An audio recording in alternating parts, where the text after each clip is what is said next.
Hey guys, and welcome to a news video.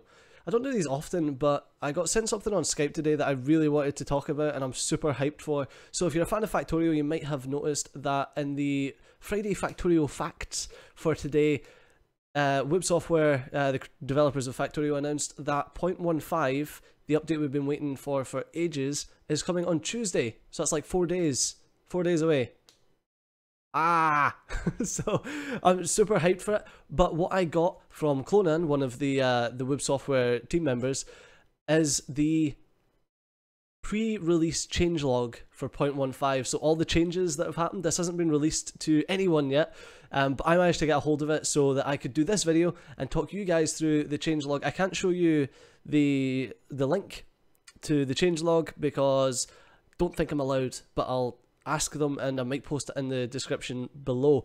But so, funnily enough, the date has been question marked out of the changelog, but let's have a look at it. So the first major features of the new 0.15 version are there's going to be a research overhaul. Everyone knew about this. We knew that it was coming, but one of the things that we didn't know about was the space science pack, which is something that's going to happen from rockets. That's incredible. So you get space science packs by launching a rocket, and then it will come back. We're also going to have military science packs and production science packs, along with high-tech science packs and the new space science packs. So you will need to launch rockets to get space science packs to further your tech tree, so rockets are no longer the end of the game. They've also added infinite researches. I nearly said resources and tried to correct myself. They also added infinite researches that will just, I think it's logarithmically scale, so that they exponentially get more expensive as you go, which are, it doesn't say what researches, but I'm sure one of the Friday Factorio facts from before said it was going to be things like logistics, robot speeds, etc, etc. So the things that you get with the mods, the late game research mods that are already out there pretty much do this already, except they've got it so it's actually infinite, whereas these mods can't do that because of limitations. The next major thing is nuclear power. So we've seen this on the Friday Factorio facts. Gee, I'm going to say Friday Factorio facts so many times during this video, it's going to be insane. But the nuclear power has already been hinted at before, although it didn't actually show us how, but there is going to be a new resource, which I'll get to a bit later on, for nuclear power. Super excited about this, because right now, steam engine's pretty early game, and then after that you don't really use it because you don't want to produce so much electricity, so you just end up spamming thousands of solar panels everywhere. The next awesome thing is a blueprint library. So like the Foreman mod that everyone pretty much uses now, you can keep your blueprints, store them, and that will transfer between game saves, and you can share it between players and multiplayer games. It's going to be so awesome, and I hope it works as good as Foreman does, because Foreman is perfect right now. The next features for the non-major ones, there's new map interaction improvements. So we're going to have overlays for the specific maps. So you can have a logistics network overlay, so you can hit your map, pop up this overlay, you can see exactly where your logistics network spreads to. We're going to have a pollution overlay, so it just shows pollution. The electric network overlay, turret range overlay, like all sorts of different overlays that you can select, deselect, and basically filter out your map so that it can look for the information that you want. And something awesome, you can now click on train stations and trains from the map. So the map right now is just, you hit the map and you can't really do anything with it, you can just look at it, but you can now click on the trains and the train stations and interact with them from the map, which is awesome.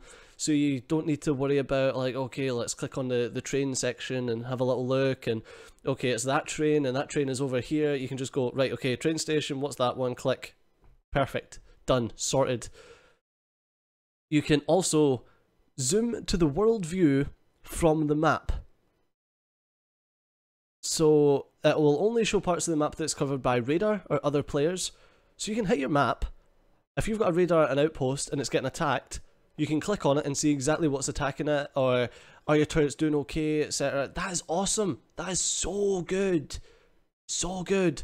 So you can now like keep track of your outposts and exactly what's happening at your outposts without having to run there or jump on a train and go there, see, oh, why is that train stopped?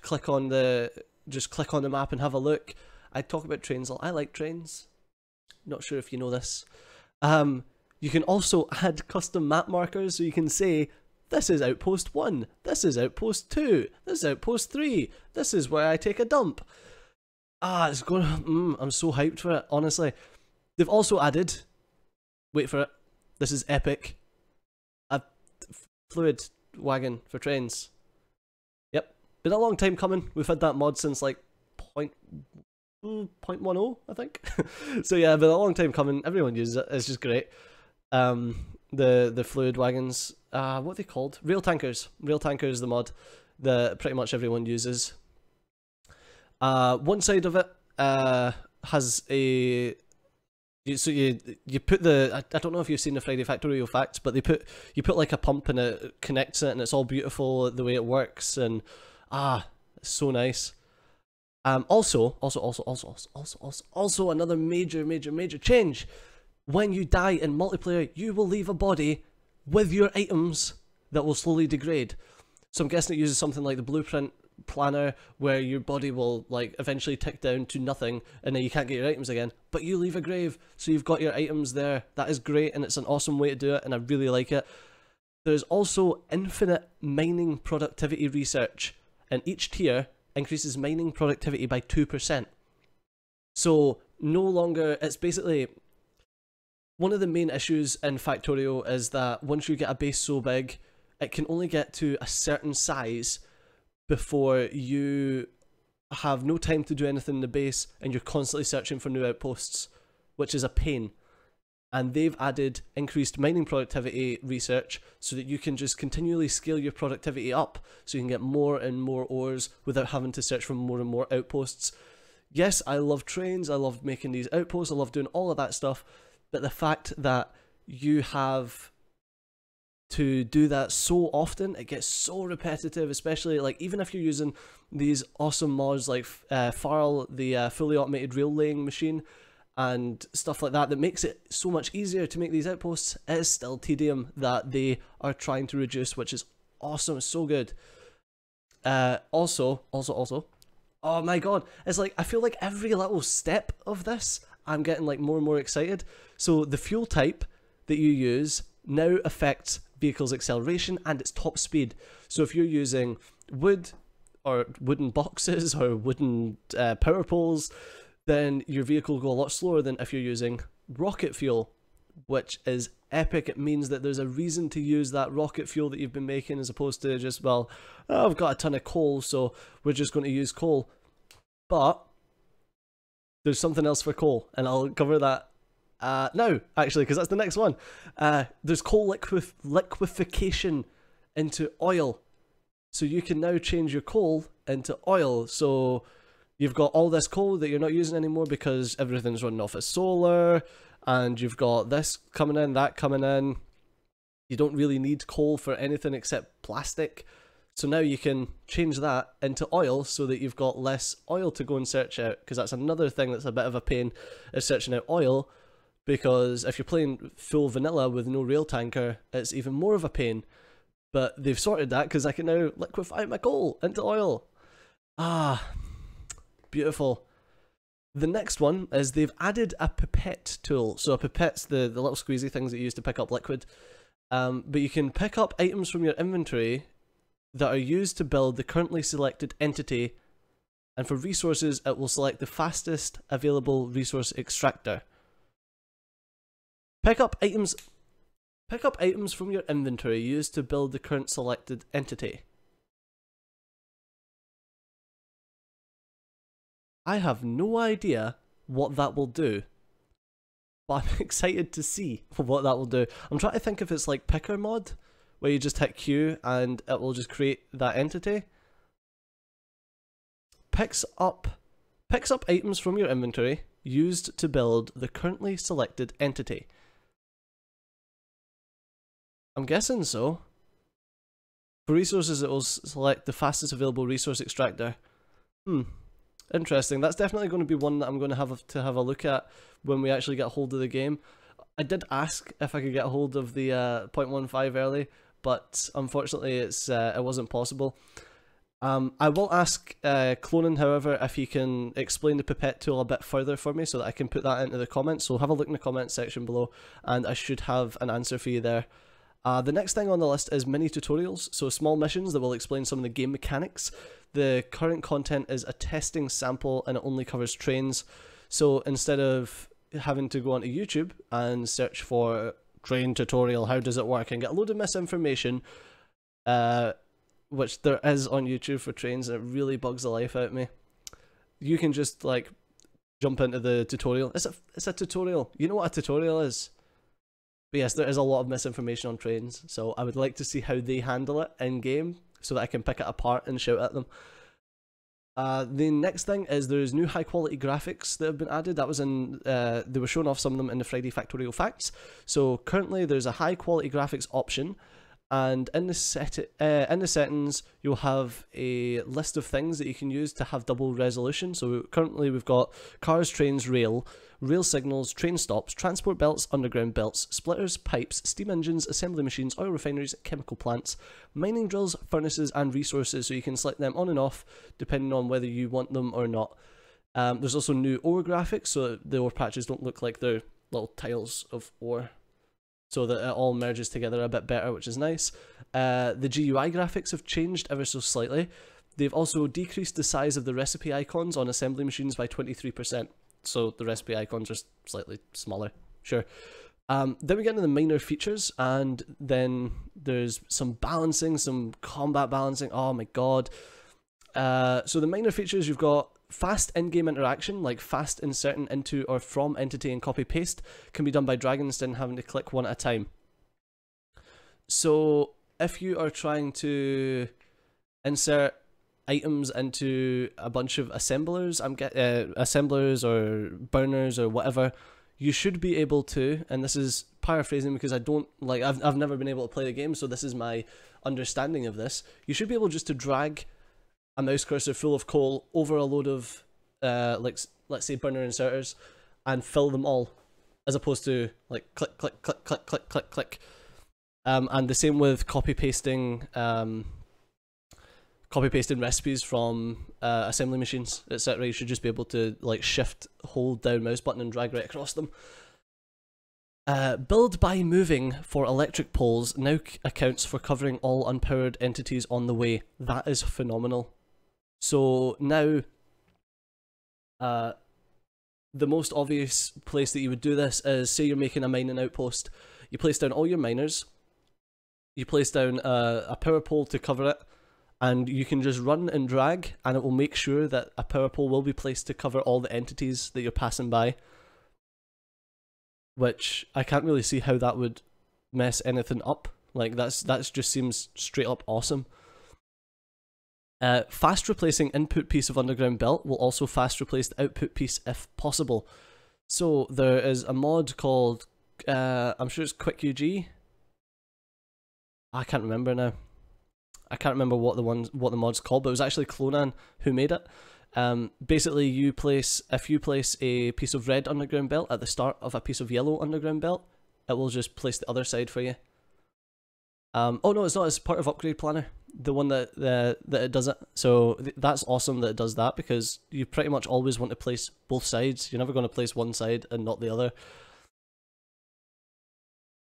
You can now use the /color command and set a custom color, not a color name, so you can use RGBA, which is pretty cool. Added a warning for a situation when robots don't have the storage place to put items in the logistics network. So, gone are the days where you have to notice robots just floating around the place before you realise that you have to put down more storage chests. Pumps will now show their direction in the detailed view, so when you've got detailed view on, it will now show what direction a pump is pointing instead of just the pump. Belts and pipes show the correct connections when building a blueprint. Currently, belts and pipes do not show when they're connected, so if you're placing a curved piece of belt, it will just point up the way instead of connecting properly, so that's just a nice quality of life thing. Technologies will show the required science pack below the icons in the technology GUI list. So on the actual icon of the technology, it shows the science pack, so you don't have to click in them, see what the science pack is, etc. It's a nice little quality of life thing. They're now going to be sorted by the science packs, so if you only have red, it'll show you red science packs, green science packs, red and green, then red and green and blue, and red and green and whatever colour they've used for military, etc. Another nice quality of life thing. You can now do /screenshot to take a screenshot.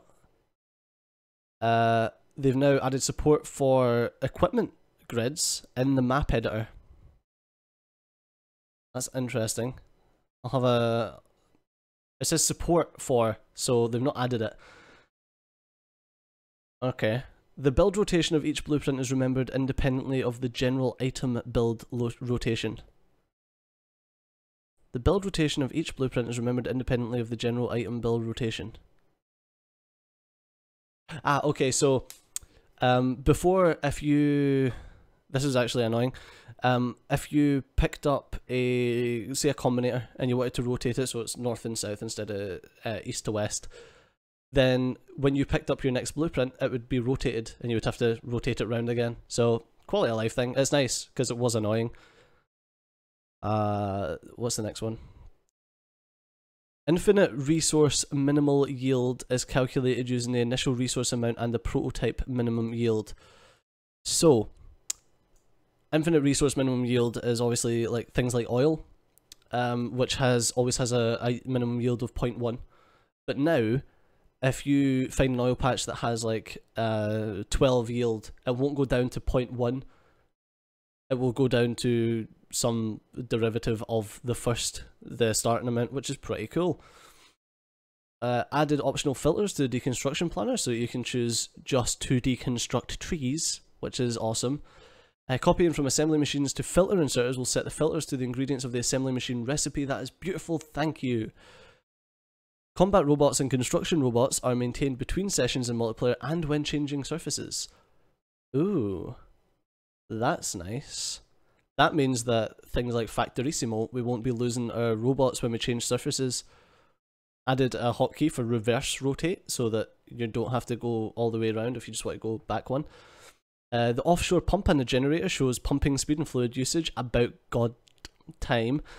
There's an alternative select with blueprints, so you shift select and it skips the blueprint setup GUI, which is nice. Mining rails is disabled if mining starts with trains or gates. Oh, thank God.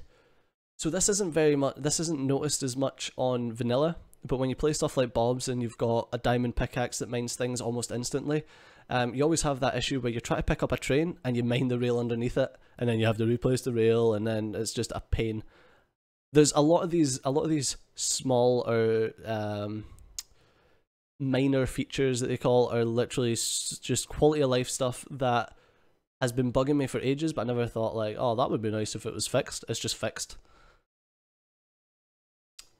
You can now toggle full screen with Alt-Enter. Didn't know you couldn't, but I always play in full screen anyway. Added /force option to the /players command. That's pretty cool. Yeah, added an F or a force option to the players command, so you can now see what force the players are on by hitting /players, which is cool for multiplayer. Added logistic network GUI containing a list of all networks and contents within each, opened by the L key. Beautiful, because Advanced Logistics System, which is the logistics mod that most people use, or at least I use, and I think Arumba uses, it's a UPS hog, so your game can start lagging using it. But now that it's vanilla, it's going to be beautiful, and that's awesome, because it's such a nice thing to have, just to be able to be like, right, okay, what's in my logistics network, and search. /open command opens another player's inventory if you're an admin. Oh, nice. /alert command configures alerts for your player. /mute programmable speaker command disables global sounds created by the programmable speaker entity, which is a new entity that we haven't spoke about. /seed gives you the map seed. Added fluids to the production GUI. Added kill statistics GUI. Added enable or disable all mods button to the mod manager GUI. That is, oh, thank you. Thank you, thank you, thank you. Added automatic barreling support for all fluids. Oh, sweet. Oh, that's really nice. So it doesn't matter what mod puts in a fluid, it will automatically give you a barrel so that you can make a barrel. Awesome, awesome, awesome, awesome, awesome, awesome. Cargo wagons can have their settings copied from any distance, just like locomotives. Good. It shouldn't ever, like, that shouldn't have ever been a thing. They've got auto launch for rockets. Nice. Train stops can be coloured just like the trains. That's cool. Fish can be collected by robots? Oh my god. Fish. Thank god. Like, the only way to collect fish in vanilla is literally by standing at the side of the water and hold and right click. New scenario, PvP and wave defense. Ooh, that sounds nice. Extended the map generator settings to include an advanced section. Oh, I'll need to have a look at that. And there's map generator presets. Cool. Show fog of war and radar radius when holding radar in cursor. That's really nice. That is really nice. Seed for map creation on the headless server, so you can now shove in. Okay, that's mapgen settings.json if you're wanting to put the seed in for map creation, which is cool. Damaged items will now merge into one stack. The health of the stack will be the average of the items. Ah, thank you. Thank you so much. Added server whitelist support. Added a ban list command to operate on the ban list. Added favorite feature in public game list so that you can actually favorite games now, which is sweet. / permissions so that you can do permissions in multiplayer games. Ability to change individual inserter stack size bonus through the GUI or the circuit network. Beautiful. So I can, instead of getting, if I want a fast inserter only pulling one thing at a time because it's something expensive like a satellite, then I don't want it pulling like a stack of satellites. Oh my god, that's awesome. So I can just say that, no, you're only allowed to pick up one thing. Oh, that's going to be so good. That's going to be so good. Ability to export and import blueprints, blueprint books and deconstruction planners as strings. So they've added that portion of Foreman, which is pretty much needed nowadays. Server console print join and leave messages for players joining or leaving, which should fix the issue that Arumba and I always run into where he'll have the game paused and I'll join and he won't know if I've joined or not because the game's paused. Server console messages that aren't part of the main log can be logged separately by running the server. Okay. Translatable energy units and SI prefixes. Okay. Furnaces and assembly machines show the amount of products finished. Oh, that's cool. So you can actually see a little stat of how many products you've made out of each furnace or assembly machines. Oh. On to balancing. They've increased the rate at which resources grow with distance from the center by 50%. So the further away from the center of the map you get, the more resources are in each node, which is nice. Crude oil has been balanced, so they've halved the amount of resources on the map, increased the yield from 10% to 20%, the minimum yield, halved the rate of depletion, doubled the starting yield, fixed the mechanics of increase in richness with distance from the start because it wasn't working for crude oil. Alright, that's really nice actually, that's a nice oil balance. So there's less actual spots on the map, but there's half of the spots on the map, but each spot gives you more oil. It gives you twice the amount of oil at half the rate of depletion, so that's a 4 times increase for a half decrease, which is nice because it just means you need to put down less pump jacks and you're getting more oil. Increase the module inventory size of the chemical plant and oil refinery from 2 to 3. That's a nice change. As once again buffing oil. Increase the logistics trash slot count from 5 per level to 10 per level. To 6 per level. 10? I don't know where I got that from. But that's nice as well. Just more logistics slots, more trash slots. Perfect. Remove the processing unit from the module armor and portable solar panel recipe. So modular armor and portable solar panels won't use processing units. It's fine, sure. Pumping speed has been increased 4 times. Is that not? That's perfect then. That's enough to fully load a pipe. Oh, that's awesome. Because you normally have to put, like, do the little, like, thing with the 4 pumps and... Oh no, that's really cool. Reduce the plastic bar recipe requirements of petroleum gas, so plastic's now cheaper. Electric engine now uses less lubricants. Electric furnace uses less steel. Steel furnace uses less steel. Plastic bar uses 10 less petroleum from 30 to 20. Electric engine uses 5 less lubricant, 20 to 15. Electric furnace uses from 15 to 10 steel. Steel furnace from 8 to 6. Reduced the pump jack recipe requirement of steel from 10 to 5. So you're going to be using less steel, less petroleum, less lubricant. And the crafting time of the engine unit and the electric engine unit, the pump jack, the advanced circuit processing unit, and the cracking recipes have all been reduced. So that means that your old, all your old ratios are out of whack, so you're going to need to recalculate them. Not a hard task, but you're going to need to remember that you can't just use your same layouts that you've been using for those things. I like that the engine units have been reduced because 20 seconds for an engine unit is quite a lot. Increase the stack size of stone wall and pipes and belts from 50 to 100. It's now 100 base stack size, which is nice. Increase the maximum power production of the steam engine from 510 kilowatts to 800 kilowatts. That's pretty good. That's bringing it more in line with like being useful towards the late game. Doubled the heat capacity of water from 0.1 kilojoule per degree per litre to 0.2 kilojoules per degree per litre. Increase the substation supply area. So substations now do 18 by 18 instead of 16 by 16, and the wire reaches 18 now as well. Oh my god, that's gonna mess with so many little setups and things that I've made. Now onto the combat balancing. Sorry if this is getting a bit long, guys. There is so many. I'm going to skip a lot of the like modding stuff, and if there's any modders watching this that want to know, just let me know and I'll fill you in. Let me know in the comments below and I will fill you in. Combat balancing. Player will now regain health at a much higher rate, but only after being out of combat for 10 seconds. Discharge defense equipment pushes back, stuns and damages nearby enemies when activated by the remote. It does something! I've never made discharge. I have made it, but I've never used it like in my entire Factorio career of like the thousands of hours that I've got in this game. They've also greatly increased the damage of personal laser defenses. Good, because they're useless right now. Flamethrower gun has a minimum range of 3, so you can't like shoot flames on your feet anymore and just run around.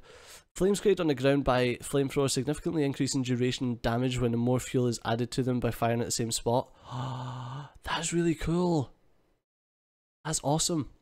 Increased fire resistance of biter bases. That's not so awesome, but it's fine. Increase the health of the player non-combat buildings so that biters won't just sweep through your base anymore. Increased player health from 100 to 250. Oh nice, we've got more health. Increase the collected amount and effectiveness of fish. Hey, they really want to be using fish. Fish is OP though. See if you can collect a lot of fish. It's OP. It's so OP. Increase the damage range and health of biter worms. Ooh, okay, that's harsh. Decrease the health and resistance of behemoths. They needed it. Double the stack size of all ammos. Nice. Tweak the cost and crafting time of some ammos, but not telling me exactly. It just says tweaked. Increase the damage of most player ammos. Greatly increase the damage and fire rate of rockets and cannon shells. Oh, nice, because rockets and cannon shells are another two pretty useless things. Increase the collision box of cannon shells. Perfect. That was one of the major issues with them. You needed to be like pinpoint perfect with your cannon shells in order to kill anything. The tank had increased health and resistances. Good, because the tank was once again pretty useless when you started getting swarmed. I did research for tank cannon shells damage and shooting speed. Thought that was already... No, it's not already in it. That's a Bob's thing. Tweaked research bonuses and added more endgame research for military upgrades, which is... if they're going to be making it more more combat based, which is what it looks like, then that's helpful. But obviously you can just turn off biters if you're not into that. Increase the damage of mines. They also stun nearby enemies when they explode. Good, because mines are awesome. Especially if you have like your robots planting mines and have a little minefield, it's great. Added uranium rounds magazine and uranium cannon shells. Yeah. So that's to do with your nuclear power. That's really awesome. There's some other minor changes that doesn't say, and you can now use a flamethrower from your tank. Yes. There's also been some performance gains in the optimization section. The circuit network has had a significant improvement to the performance, up to 25 times less CPU usage and 10% less memory usage, which is nice, especially if you're using things like AAI, which use a lot of circuitry. They've now got the programmable speaker, so it can show alerts and play sounds based on the circuit network, and you can use it to make simple songs, which probably means we will get the Rude Sandstorm within about half a day. The train stop can now output the contents of the cargo of the train, which is great. I don't know why it never did that before. The train stop can be disabled using the circuit networks, and train will just skip disabled train stops, which is awesome. Mining drills can be turned on and off using circuits. Sorry, I love circuits, I don't know if you know this. And trains, so perfect. They can also output the remaining expected resources, so you can find out what's left on the field and turn off your mining drills. Make the train skip it. Oh my god, it's gonna be awesome. Pump jacks can be turned on and off using the circuit network, and they can also output the oil rate. Added modulo power left bit shift, right bit shift, bytewise and bytewise or bytewise XOR to the arithmetic combinator. Excuse me? And not bit, did I say bytewise? I meant bitwise. The arithmetic combinator can now do and, or, and XOR. What? We've got greater than. Oh my god. Greater than or equal to, less than or equal to, and not equal to in the decider combinator and circuit conditions as well. Oh my god. I can't wait. I cannot wait. I cannot wait. I cannot wait. I cannot wait. Next. Boilers are now going to be more powerful and bigger and have dedicated output for steam. So that's to do with the nuclear section. Default boilers output steam at a fixed temperature of 165 degrees. They've now removed the support for 32-bit systems, so if you don't have a 64-bit system yet, get one, because you're not going to be able to play it. Well, you might be able to play Factorio, but they're not supporting it. That's all that says. Removed the alien artifacts and alien science packs from the game completely, which is fantastic, because aliens. I hated collecting the alien science packs. Factorio is a game about automation. You cannot automate the collecting of science packs, ergo it's a bad thing to have. They've also changed the bounding box of burner mining drills and the pump jack, so it's possible to walk in between them, which is beautiful. We've got things like squeak through anyway that go past that. Disabled the loading of saves before 0.12. You can use a 0.12 to load older saves and then resave them if you want. And that'll migrate the content, and then it's just so that they don't have to think about migrating stuff from all that time ago. They've then changed the small pump, is now called pump, so small pumps and old saves will be migrated, but they will be misaligned and disconnected from pipes. The train station will add 2,000 tiles penalty when pathfinding, so trains will try to avoid train stations, so they'll avoid going through train stations if the trains don't need to go through the train stations, which is beautiful. Oh, almost there guys, almost there, almost there, almost there. The next thing is modding, and I'm going to skip modding like I says unless modders want to know about it. Modding and scripting is getting ignored unless people want to know about that particularly, and then they can ask me in the comment section. The map seed is used to generate unique maps instead of just shifting the starting position. The decorative entity type has been deprecated and will be replaced with a prototype optimized decorative. Okay. Fair enough, because the decoratives right now are a big UPS hog, so they've kind of sorted that. All fluid amounts are now multiplied by 10. So that's just a visual thing. All default map editor actions are now on left click. Sure. The fluid box height and base level of the boiler has been moved, steam engine and the pump to improve fluid flow. When the active train stop is removed, trains will immediately leave the station if they're waiting at the station. So a train will no longer just sit at the station waiting if the train stop doesn't exist anymore. Change the default comparison type for train conditions to OR, because most people use OR instead of AND. Fast replacing splitters maintains the splitter's contents on the new splitter instead of returning it to the player. So when you fast replace a splitter, it doesn't go like, oh, here's a ton of ore. Oh, thanks. Cheers. Cheers, splitter. Research started or change notifications are only shown when in multiplayer, because it's pointless at showing that in single player. Crafting is now paused if the results can't be given to the player, instead of just like exploding them on the ground, which is beautiful. Changed evolution from global to per force. Disabled mining of vehicles other players are driving, which is annoying because I like to troll people with that, but stop that now, you sons of They've also decreased the biter sounds volumes because they're far too loud. Laser turret projectiles now move much faster, which I hope much faster means instantly. Because bullets move instantly, lasers take time.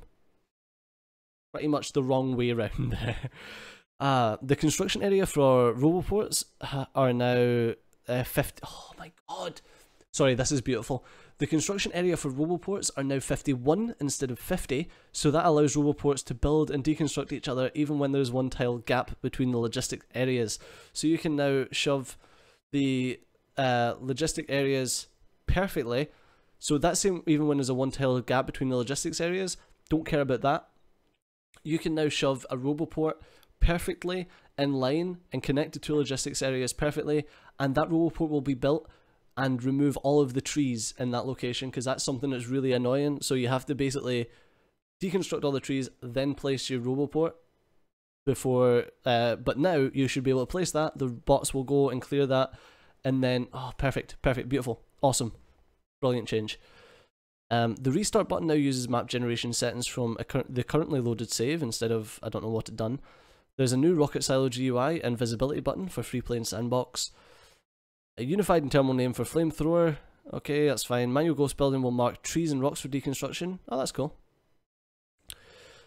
Trains are now always visible on the map, not only in chunks. Oh, nice. Good.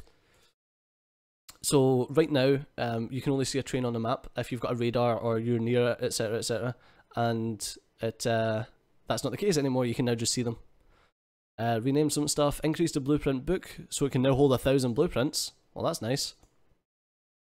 Blueprints, blueprint books, and deconstruction planners are obtainable from the library GUI with no crafting cost. Nice!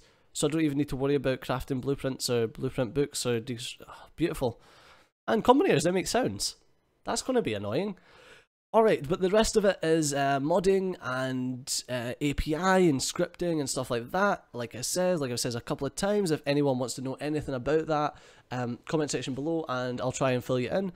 But that has been my update video. I'm going to do when 0.15 comes out. I'm going to show you guys some of the updates, some of the cool ones. I'm going to have a look at Pipettes and see exactly what they do because it's a bit confusing. But yeah, as always, thanks a lot for watching. Let me know in the comment section below how hyped you are for 0.15 because I am going mental over here. But as always, thanks a lot for watching. I've been Steve, you've been awesome, and I'll see you next time. Bye bye.